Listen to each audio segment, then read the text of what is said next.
और बात कर लेते हैं बिहार चुनाव को लेकर जो सरगर्मियां हैं। छठ महापर्व की समाप्ति के बाद बिहार में अब ये सरगर्मियां और ज्यादा तेज हो गई हैं। भाजपा ने भी चुनाव प्रचार अपना तेज कर दिया है और इसी कड़ी में वरिष्ठ भाजपा नेता और केंद्रीय गृह मंत्री अमित शाह आज बिहार में 3 चुनावी जनसभाओं को संबोधित करने वाले हैं। पहली चुनावी जनसभा जो है दरभंगा में होगी, जहां अलीनगर विधानसभा क्षेत्र से भाजपा के उम्मीदवार मैथिली ठाकुर चुनाव मैदान में हैं। अमित शाह इस जनसभा में अलीनगर, गौरा, बौराम, बेनीपुर, दरभंगा ग्रामीण और बहादुरपुर के मतदाताओं को संबोधित करेंगे।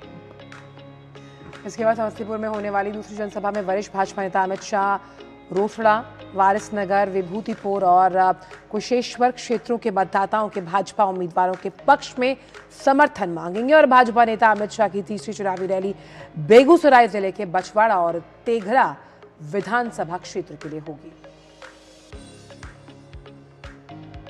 और वहीं रक्षा मंत्री राजनाथ सिंह भी आज बिहार में चुनाव प्रचार करेंगे। राजनाथ सिंह दरभंगा के हायाघाट, बाढ़ और छपरा में चुनावी सभा को संबोधित करेंगे। मान सकते हैं कि एनडीए ने अपने तमाम जो स्टार प्रचारक हैं उन्हें चुनावी मैदान में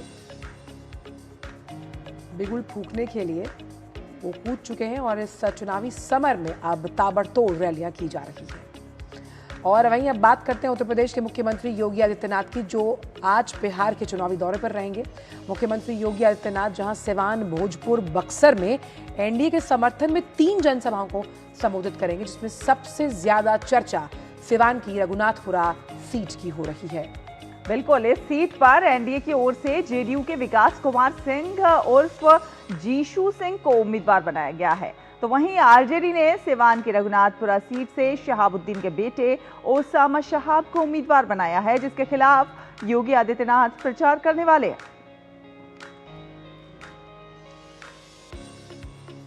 तो वहीं बिहार विधानसभा चुनाव प्रचार में आज लोकसभा के नेता प्रतिपक्ष राहुल गांधी की भी एंट्री होने वाली है। काफी समय से पिक्चर से गायब थे और राहुल गांधी बिहार में 2 जगह मुजफ्फरपुर और दरभंगा में महागठबंधन के जो प्रत्याशी हैं उनके समर्थन में जनसभाओं को संबोधित करेंगे। और इस दौरान राहुल गांधी के साथ आरजेडी नेता और बिहार विधानसभा में नेता प्रतिपक्ष तेजस्वी यादव भी मंच साझा करेंगे। तो महागठबंधन के प्रत्याशियों के समर्थन में रैलियों का दौर जारी है और इसमें आज राहुल गांधी भी देखने को मिलेंगे। राजेश राज इस वक्त तमाम चुनावी अपडेट्स के साथ पटना से जुड़ गए हैं हमारे साथ। तो पहला सवाल राजेश यही है कि चुनावी सरगर्मियां इस वक्त चरम पर हैं जब हम बिहार की राजनीति की बात करते हैं, क्योंकि बहुत ही कम दिन बचे हैं विधानसभा के चुनाव को लेकर। लेकिन यहाँ आज बहुत इंटरेस्टिंग ये है कि राहुल गांधी की एंट्री हो रही है, जहाँ पर वो कई जनसभाओं को संबोधित करते हुए नजर आएंगे। तो क्या मान लें ऑल इज वेल महागठबंधन में? देखिए आंचल, जहाँ तक महागठबंधन का सवाल है तो निश्चित तौर पर गठबंधन की गांठें उलझी हुई थीं, लेकिन इस उलझी हुई गांठों को सुलझाने की कोशिश लगातार पार्टी के जो वरिष्ठ नेता हैं वो करते हुए नजर आए। और आपने देखा कि जब कल महागठबंधन का घोषणा पत्र जब जारी किया गया तो उसका नाम रखा गया तेजस्वी का प्रण, और उसमें सिर्फ और सिर्फ बड़ी तस्वीर जो थी वो तेजस्वी यादव की थी। राहुल गांधी की तस्वीर या अन्य लोगों की तस्वीरें बहुत छोटी थीं या फिर गायब थीं। और पवन खेड़ा जो कांग्रेस के वरिष्ठ नेता हैं, उन्होंने कहा कि मल्लिकार्जुन खड़गे और लालू यादव समेत अनेक वरिष्ठ नेताओं के परस्पर सहयोग की वजह से इस घोषणा पत्र को लाने में हम कामयाब हुए हैं। ऐसा इसलिए हो पाया कि तेजस्वी यादव को लगातार ये कहीं ना कहीं इनसिक्योरिटी दिखाई पड़ रही थी कि कांग्रेस उन्हें मुख्यमंत्री पद का चेहरा शायद नहीं बताए, और इसीलिए वो मैं तेजस्वी और तेजस्वी की सरकार, इन शब्दों का वो लगातार प्रयोग कर रहे थे। तो अब इस तरह की जो शब्द हैं वो उनके जुबान पर चढ़ चुके हैं। शायद यही वजह है कि उन्होंने अपने मैनिफेस्टो का नाम ही रखा है तेजस्वी का प्रण। लेकिन राजेश, तेजस्वी प्रण में उन्होंने जो तमाम तेजस्वी प्रण में जो तमाम वादों की झड़ी लगाई है, एक पर एक वादे, लेकिन अगर असल मायनों में देखा जाए क्या ये वादे धरातल पर पूरे होते हुए दिखाई दे सकते हैं? क्योंकि जो दूसरा पक्ष है वो यही आरोप लगा रहा है कि इसमें कोई सच्चाई सी नजर नहीं आ रही है, सिर्फ वादे हैं क्योंकि वो सत्ता में आने वाले नहीं है, इसलिए कुछ भी बोल दो।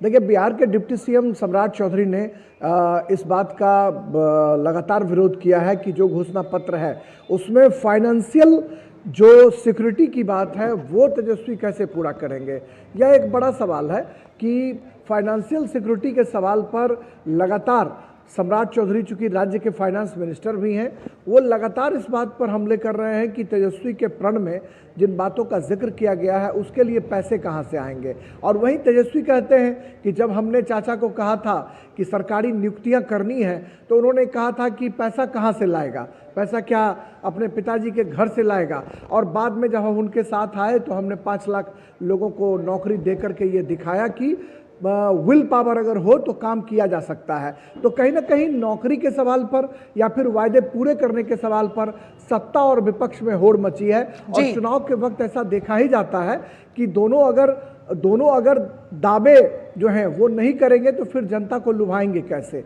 तो ये घात प्रतिघात, प्रतिशोध और पलटवार यह जो है बिहार विधानसभा चुनाव में देखने को मिल रहा है। और अब चूंकि दिवाली और छठ पूजा जो है वो खत्म हो चुकी है, अब आने वाले 4-5 दिनों में साथ ही साथ राजेश आज भाजपा के भी कई बड़े नेता जो हैं वो अपना चुनाव प्रचार धुआंधार तरीके से करते हुए नजर आने वाले हैं और जो तेजस्वी के वादे हैं उसकी कहीं ना कहीं पोल खोल करते हुए भी नजर आने वाले हैं। बिल्कुल, आज गृह मंत्री अमित शाह दरभंगा में, बेगूसराय में, समस्तीपुर में 3 जगह बहुत ही महत्वपूर्ण रैलियां वो करने वाले हैं। अलीनगर दरभंगा में मैथिली ठाकुर जो बिहार की बेटी है, मिथिला की बेटी है, उसके लिए वो चुनाव प्रचार करेंगे। बेगूसराय वो आएंगे, समस्तीपुर आएंगे और इन तमाम जगहों पर कहीं ना कहीं एक बड़ा संदेश देने की कोशिश की जाएगी। तीनों जगह जो रैलियों का स्थल है वो आसपास के कई जिलों के जो प्रत्याशी हैं वो वहां पहुंचेंगे, कई जिलों के मतदाताओं को साधने की कोशिश की जाएगी। तेजस्वी यादव की भी सभाएं हैं, राहुल गांधी भी आज उनकी बिहार के चुनावी समर में एंट्री हो रही है मुजफ्फरपुर और दरभंगा से। तो निश्चित तौर पर एक बड़ा मैसेज देने की कोशिश विपक्ष के द्वारा भी की जा रही है कि राहुल गांधी प्रचार के लिए यहाँ पर आ रहे हैं। अब देखना होगा कि राहुल और तेजस्वी मंच साझा करते हैं या फिर उनकी इंडिविजुअल रैली होती है, यह देखने वाली बात होगी। बहरहाल सत्ता और विपक्ष दोनों अपने अपने दावों के साथ मतदाताओं को लुभाने की तैयारियों दावे में जुटे हैं। जितने भी हो राजेश, आत्मसात करती है और किससे जनादेश देती है ये देखने वाली बात। बिल्कुल, दावे जितने भी हो फैसला जनता जनार्दन को करना है। लेकिन इस बार एक फैक्टर जो मैं समझ पा रही हूँ और आप बेहतर बता पाएंगे वो है जन स्वराज पार्टी का। कितना बड़ा इसे आप डार्क हॉर्स मानेंगे इस बार के विधानसभा चुनावों में? भले ही वो ज्यादा नंबर लाएं ना या ना लाएं, इसका फैसला जनता करेगी, लेकिन कितना बड़ा आप इसे कारक मानते हैं इस बार के बिहार विधानसभा चुनावों में? और साथ ही साथ इसमें एक चीज और भी ऐड कर दें, जिस तरह से जन स्वराज पार्टी के नेता के खुद 2 जगह पर जो है वोट का मसला है, उससे उनकी छवि पे कहीं ना कहीं एक ठप्पा लगता हुआ नजर आ रहा है। देखिए, जनसुराज ने निश्चित तौर पर एक बिहार की सियासत में जबरदस्त एंट्री मारी और एक डिस्कोर्स को बदलने की कोशिश की। पढ़े लिखे लोगों को चुनाव मैदान में आने का उन्होंने आमंत्रण दिया। लेकिन जिस तरीके से जनसुराज के जो संस्थापक हैं प्रशांत किशोर, जिन्हें चुनाव मैनेजमेंट का जिनके पास बड़ा व्यापक अनुभव है, और सम्राट चौधरी हो, अशोक चौधरी हो या मंगल पांडे हो, इनसे उनकी टकराहट होती है। सम्राट चौधरी भी उन पर आक्रामक नजर आते हैं कि वो मैनेजमेंट गुरु हो सकते हैं चुनाव के, लेकिन सियासत में अभी वो बबुआ हैं, बच्चे हैं। लेकिन जिस तरीके से जनसुराज ने लगातार 2-3 साल में अपनी एक छवि क्रिएट की, उस छवि में बट्टा वहाँ पे लगता है जब वो ये दावा करते हैं कि हम 243 सीटों पर चुनाव मैदान में उतरेंगे, लेकिन वो 243 सीटों पर चुनाव नहीं लड़ते हैं। प्रशांत किशोर कहते हैं कि राघोपुर जाएंगे, तेजस्वी यादव के खिलाफ चुनाव मैदान में उतरेंगे, राघोपुर जाते हैं और वहाँ से नंगे पांव वापस आ जाते हैं। तो जनता के मन में कहीं ना कहीं ये भाव आता है कि चुनाव जो है जीतना महत्वपूर्ण नहीं है, चुनाव लड़ना महत्वपूर्ण है सियासत में बने रहने के लिए। जैसे अरविंद केजरीवाल की जब एंट्री हुई तो उन्होंने शीला दीक्षित के खिलाफ, मुख्यमंत्री के खिलाफ हुंकार भरी, प्रधानमंत्री नरेंद्र मोदी के खिलाफ वो चुनाव मैदान में कूदे 2014 में। तो हारना जीतना अपनी जगह है, प्रशांत को चुनाव लड़ना चाहिए था, ये यहाँ के पॉलिटिकल पंडित बताते हैं। इससे उनकी छवि जो है वो ग्राफ में बहुत तेजी से गिरावट आई है और 243 सीटों पर लड़ने के बजाय महज 100 कुछ सीटों पर चुनाव लड़ना, यह भी उनके एक हम कह सकते हैं कि पॉलिटिकल विल पर सवाल खड़ा करता है। प्रशांत निश्चित तौर पर मीडिया के आकर्षण है, सोशल मीडिया के वो नायक बने हुए हैं, आकर्षण है, लेकिन जो वायदे जनता से किए गए उस जनते पर वायदे पर खड़ा नहीं उतरने की वजह से जो उनका एटमॉस्फेयर था वो बिगड़ता हुआ दिखाई पड़ रहा है। लेकिन राजेश जो है लेकिन राजेश कहीं ना कहीं अगर देखा जाए सकते हैं, लेकिन विनिंग कैपेसिटी कितनी होगी ये कहा नहीं जा सकता। लेकिन कहीं ना कहीं वोट जरूर कटेंगे। लेकिन अगर ऐसे में नीतीश की नीति की बात की जाए और तेज प्रताप के तेज की, क्योंकि यहाँ दोनों के बारे में अगर कहा जाए तो ये चुनाव करो या मरो की स्थिति है, क्योंकि अगर तेज प्रताप यादव अपने आप को प्रूव नहीं कर पाते तो उनका पॉलिटिकल करियर कहीं ना कहीं उस पर बहुत बड़ा धक्का होगा। और नीतीश के लिए एक बार फिर सबसे बड़ा सीएम पद के दावेदार के साथ एक लंबा समय उन्होंने जनता के साथ बिताया, लेकिन यहाँ पर एज फैक्टर बहुत बड़ा रोल है जब हम इस बार के बिहार विधानसभा चुनाव की बात करते हैं उनके लिए। देखिए, निश्चित तौर पर यह आशंका आंचल तब भी जताई जा रही थी जब लोकसभा का चुनाव था और तेजस्वी यादव जिस तरीके से अपने चाचा पर आक्रामक हो रहे थे, उनके स्वास्थ्य को लेकर, उनके उम्र को लेकर, उनके हेल्थ को लेकर, उससे कहीं ना कहीं एक बड़ी धुंध की स्थिति दिखाई पड़ रही थी।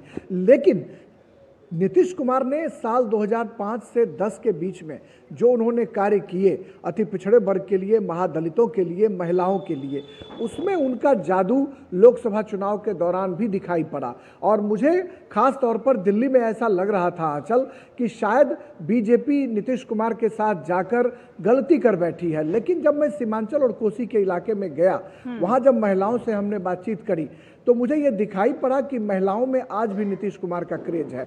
महादलित वर्ग के जो लोग हैं उनके अंदर भी एक खास जो वर्ग है उसमें उनका कहीं ना कहीं क्रेज है। तो कुल मिलाकर हम कह सकते हैं कि जिस तरीके से नीतीश कुमार को कहीं ना कहीं एक पॉलिटिकल पंडित उनकी छवि को लेकर, उनके उम्र को लेकर उन्हें अंडर एस्टिमेट कर रहे थे, वैसी स्थिति दिखाई नहीं पड़ रही है। क्योंकि नीतीश कुमार के जो डेवलपमेंट के काम हैं उसकी चर्चा बिहार के गली मोहल्लों, चौक चौराहों पर अभी भी होती है।